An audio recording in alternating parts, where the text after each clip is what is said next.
اور آقا علیہ السلام نے کیا فرمایا کہ جو عورت صرف 5 کام کر لے، صرف 5 کام، پیارے آقا صلی اللہ علیہ وسلم فرماتے ہیں میں گارنٹی لیتا ہوں، میں ضامن ہوں کہ قیامت کے دن اسے جنت میں گھر لے کر کے دوں گا۔ اور جب یہ 5 کام کرنے والی عورت آئے گی نا قیامت کے دن، تو جنت کے 8 دروازوں کو کھول دیا جائے گا۔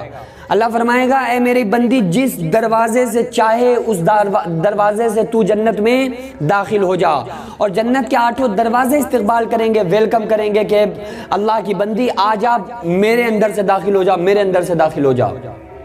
کون سے وہ 5 کام ہیں؟ کوئی زیادہ بڑے کام نہیں ہے۔ دیکھو یہ عورتیں سمجھتی ہیں ہمارا اسلام میں کوئی حصہ ہی نہیں ہے، ان کو اسلام نے بہت بڑا حصے دار بنایا ہے اور بہت زیادہ بہت بڑے ثواب کے مالک بن سکتی ہیں۔ عورتیں اسی وجہ سے پیچھے رہتی ہیں نا، وہ سمجھتی ہیں کہ کچھ نہیں، ہمارا کام کیا ہے، صرف کمانا شوہر کا کام ہے اور ہمارا پکانا کام ہے۔ تو وہ صرف پکانے کو اپنا کام سمجھتی ہیں کہ صبح سے اٹھنا اور شوہر کے لیے ٹفن تیار کرنا، اور اس کے بعد شوہر کے جو بچے ہیں، خود کے بچے ہیں، ان کو نہلانا دھلانا، کپڑے پہنانا، یہ وہ اپنے اوپر یہ کام سمجھ رہی ہوتی ہیں۔ اچھا، جن کے شوہر آپ میں سے جو اگر کوئی فجر سے جاتا ہے کام پہ، تو بیویاں کیا کرتی ہیں؟ اٹھتی ہیں صبح فجر سے کہ نہیں؟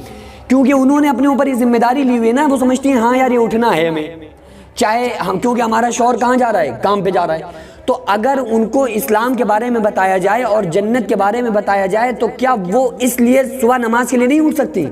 لیکن پرابلم یہ ہے کہ انہیں کوئی بتاتا ہی نہیں ہے۔ شوہر ہیں، وہ اپنے کام سے کام رکھتے ہیں، وہ خود جمعہ پڑھ کے وہ سمجھتے ہیں کہ بس ہم نے جنگ جیت لی۔ تو بھائی کم سے کم عورتوں کو بتانا کس کا کام ہے؟ آپ پہ ذمہ داری ہے۔ پہلا کام، جو عورت 5 وقت کی نماز پڑھتی ہو۔ دوسرا کام، اگر اللہ نے اس کو اتنا مال دیا ہے، پرسنلی مال، 52.5 تولہ چاندی یا 7.5 تولہ سونا اس کے پاس، یا اتنی مقدار میں اتنے پیسے کے مالک ہو، یا اتنی چیزوں کی اتنی قیمت کی اس کے پاس کوئی چیز ہو، یا اتنا پیسہ ہو جس سے کہ اس کے اوپر زکوٰۃ فرض ہو جائے، تو اس مال کی، اپنے پرسنل مال کی کیا کرتی ہو؟ زکوٰۃ ادا کرتی ہو۔ اور اگر اللہ نے اور پیسہ دیا ہے تو پھر حج کرنے جائے، حج بھی کرے۔ اور چوتھا کام، اپنے شوہر کی فرما برداری کرتی ہو، شوہر کی فرما بردار ہو، شوہر کی نافرمان نہ ہو۔ 5واں کام یہ ہے کہ وہ بد کردار نہ ہو، اس کا نیچر جو اچھا ہونا چاہیے، اپنی عزت، اپنے آپ کو اپنی شوہر کی عزت سمجھ کے اپنی خود کی حفاظت کرتی ہو۔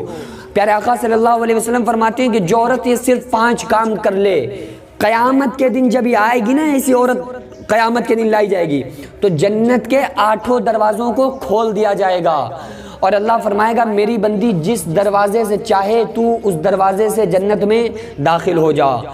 تو عورتیں تو بیچاری پورا دن لگی رہتی ہیں نا، وہ کام ہی کیا کرتی ہیں یار، پھر بھی اس کے بعد بھی جب شوہر ان سے منہ بنائے گا اور انہیں الٹی سیدھی سنائے گا تو ان کا دل کیا کرے گا کہ یار بتاؤ، ہم تو پورا دن کھانے بنانے میں گزر جاتا ہے، بچوں کو نہلانا دھلانا، انہیں میں ان کی زندگی وہی ہوتی ہے نا۔